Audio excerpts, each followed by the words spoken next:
बार गरुड़ जी ने भगवान से पूछा किन पापों के कारण मनुष्य वैतरणी नदी में गिरते हैं। भगवान ने बताया कि जो लोग अच्छे कर्मों से दूर रहते हैं, हमेशा पाप कर्मों में लगे रहते हैं, उन्हें एक नरक से दूसरे नरक, एक दुख के बाद दूसरे दुख और एक भय के बाद दूसरे भय का सामना करना पड़ता है।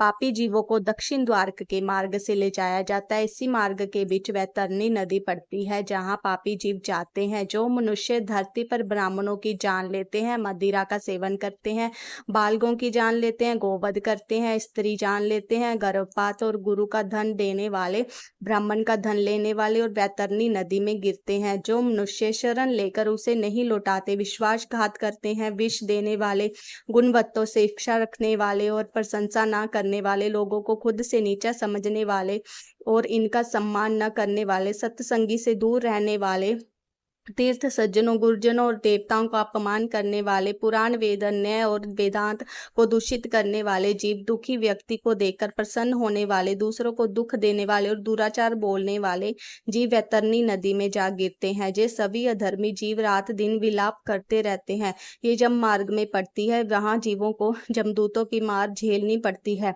जमदूत पीटते हुए जीवों को वैतरणी नदी की ओर गिरा देते हैं। माता पिता, गुरु और पूज्यनों का अपमान करने वाले, वचन देकर ब्राह्मण व्यर्थ रूप से दान देने वाले, दूसरों को दान करने से रोकने, कथा को भंग करने वाले और पशुओं को नुकसान पहुंचाने वाले, मांस भोगी, शस्त्रों को ना मानने वाले, स्त्री अपहरण करने वाले, कन्या के साथ कामचार की इच्छा रखने वाले वैतरणी नदी में गिरते हैं। सभी मार्ग की यातनाएं झेलने के बाद यम के भवन में पहुंचते हैं और यम की आज्ञा के दूत दोबारा पापियों को वैतरणी नदी में धकेल देते हैं।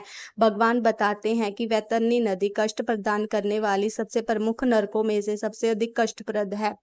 इस नदी में फेंक देते हैं। धर्मी ग्रंथों और गरुड़ पुराण के अनुसार धर्मी लोगों को वैतरणी नदी का जल अमृत समान दिखाई पड़ता है और वहीं पापियों को इस नदी में रक्त भरा हुआ नजर आता है। माना जाता है कि वैतरणी नदी योजन में फैली हुई है और पर गिद्ध मछलियां भारी संख्या में मौजूद रहती हैं। इस नदी का जल खोखला होता है। इसी गंदगी, दुर्गंध, मांस व कई प्रकार के जीव जंतु रहते हैं।